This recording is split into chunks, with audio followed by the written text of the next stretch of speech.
we're going on to our last and final project, which is the Walthamstow Granada. I'm not going to give an introduction to this project. I'm going to let the speakers do it for themselves, but let us move on to the video. And I'm keeping my fingers crossed everyone can hear the sound.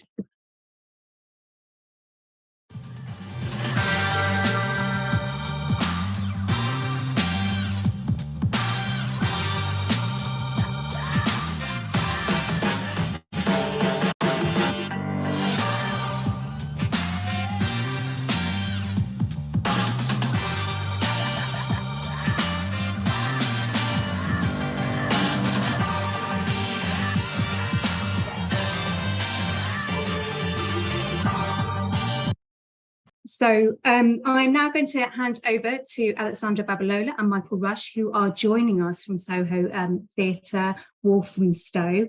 We are playing in the background a loop of some of our slides, which will show some of the imagery from the theatre. So first of all, I'm going to ask Michael, the council's been involved in the building for a really long time. Can you tell us more about why this is such an important building for Walthamstow, what the key drivers were behind the council's decision to acquire and invest in the theatre? Thank you, Claire, and hope you can hear me. Yeah, the former Granada Cinema in Walthamstow, it's an absolutely iconic local landmark, and if you speak to any local resident in Walthamstow, they'll have a fantastic story to tell you of their history or their connection to the theatre, to the cinema. That strength of local feeling really surfaced in 2003 when the building was sold to an evangelical church, and that kick-started a 15-year campaign by Waltham Forest Cinema Trust and by Soho Theatre to save the cinema, which ultimately ended in success at a public planning inquiry in 2013, where it was accepted that the building did have a viable future as an entertainment venue. At that time, its private sector owners developed proposals for such an entertainment venue, whilst the building was partly used as premises for a pub and for bars. But those proposals never proved deliverable and led to the council, supported by Theatres Trust, to consider a regeneration approach to develop the building as a cultural venue. From about 2017, the Theatres Trust helped us realise how restoration could be achieved and the value that it could bring to the cultural landscape and local economy. They facilitated contact with similar projects and provided a grant that supported the early development of a partnership between the council and Soho Theatre to work out how we would practically deliver this. A restored Granada Cinema is a great idea for Walthamstow as part of its wider regeneration plans, particularly in boosting the local nighttime economy. And those plans already include several recent mixed-use developments nearby. We've got a new cinema, we've got shops, restaurants, and a hotel all alongside new housing developments that have been recently completed.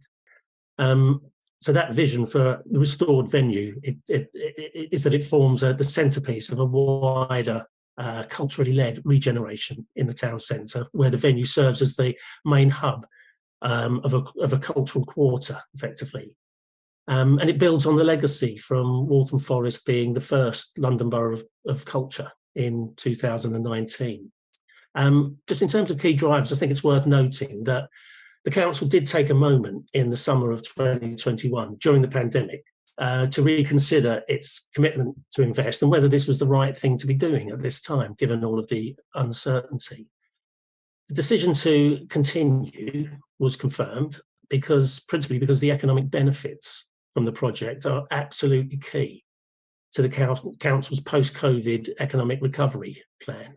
And that proved to be a good decision because the economic assessment of the project's benefits has recently been updated, and those forecasts have increased from the business case, so that we're now forecasting something like 46 to 61 million pounds worth of growth to the local economy over the first 10 years of operation, 222 long-term jobs created, and an additional 17 million pounds worth of indirect benefits, such as an increase in land and property prices that the project brings.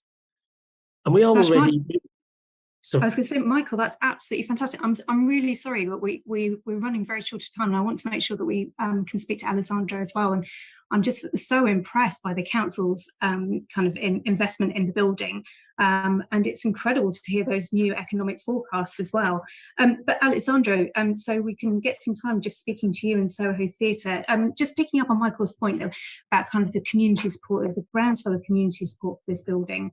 Why do you think it's had such an impact on the community, and what is it about the ambience and the memories of this building that are so important?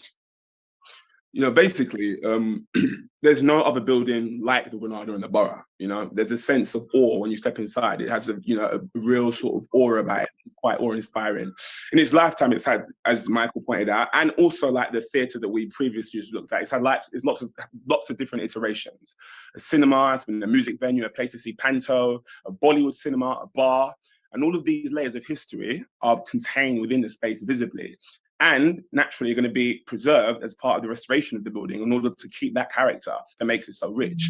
It resonates with people from lots of different generations, from people that have had first dates at the cinema, you know, to people that went to see gigs, like artists such as the Beatles that performed there in the 60s. And most recently, it was, you know, somewhere to just go to socialize. But ultimately, the building and what it presents, entertainment, is so important to the community, as is evidenced by the decade-long grassroots campaign that was fought to save it. So, you know, when you are dealing with something that is of such an incomparable nature to its community, naturally, the entire community bands behind it, because we have nothing, you know, without that, we really have nothing that carries such impact for us. So it's very special to every single member of Waltham Forest. Yeah, I can imagine, and also important for Soho Theatre. And continuing those links with the community are also going to be very important for you. Can you tell us a little bit about Soho Theatre's plans for their own community engagement? Okay, well, as far as community engagement is concerned, the community of support, of course, means a lot to Soho Theatre. We wouldn't even be where we are today without that community support. But theatre also has to be viable. You know, it needs to have a USP and a robust business model. So Soho Theatre Walthamstow will be a dedicated venue for world-class comedy and will draw visitors to the area from across London and beyond. But when we're talking about community engagement in particular, we've got an exciting and lively year-round program of creative engagement. One of our flagship projects, for example, is primary playwrights, which supports 10 and 11-year-olds to write the first play. We work closely with numerous schools and colleagues in the borough. We team up with professional theatre makers, with the Artists of Tomorrow. We have a variety of labs that support people in the borough, you know, and we have, you know, just general groups linked to our theatre that it's made up of alumni who we've met on labs, who've gone on to form their own successful theatre companies and give back to the theatre. And I'm one of the examples of that. I won an Olivier with Soho Theatre. I'm from the borough, and now a lot of the work I do is about continuing to give to the borough and to the theatre. We showcase work that's been created through our engagement program on our stages. Our creative engagement work helps local people secure work, employment, and helps create local audiences so that when Soho Theatre Walthamstow opens, we are already deeply embedded in the local community. So, you know, really, there is no Soho Theatre West End or Soho Theatre Walthamstow without the community being involved. It's a massive part of our strategy, a massive part of our ethos, and it's a massive part of what makes us so special to our audiences. And it's ultimately the reason for which our tagline at Soho Theatre Walthamstow is a local theatre with a national profile. Of course, we want to be a world-class comedy venue, but we in no way intend to forget the people that make theatre what it is, which is a community. Brilliant. Thank you, Alessandro. And Michael, I'm aware we're running really short, so can you tell us very briefly a little bit about the project, which is obviously a very careful and sympathetic restoration project, a little bit as the Palace, you're turning a 2,800-seat Sydney Variety House into a 1,000-seat theatre. There are challenges and also opportunities. So can you give us kind of some quick highlight of each? Yeah, so as you say, remodelling, that introduces opportunities to extend and modernise the building. So, you know, that includes an opportunity to introduce new facilities, a new community suite, essentially, to support the programme of community events that Alessandro was referring to earlier.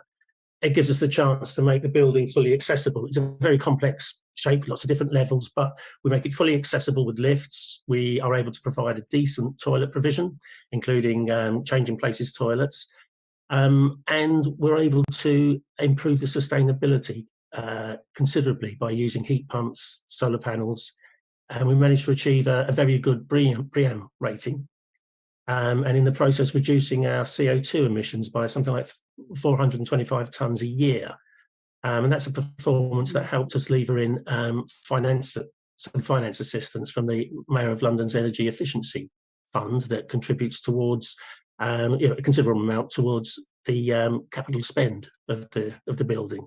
And so, yeah, we're very grateful for the support of all our heritage partners, especially the Theatres Trust, Historic England, who also generously contributed with grants, and the GLA for the Mayor of London's Energy Efficiency Fund, for helping us work through some kind of really difficult decisions that protect and maintain as much of the originality as was practicable in modernising the building and giving it a viable life to secure, hopefully, what is a very long and busy future. It's a fantastic project, and I am really looking forward to seeing it reopened and coming to visit. So thank you so much. And Alessandro, Michael, I'm sorry I had to cut you so short.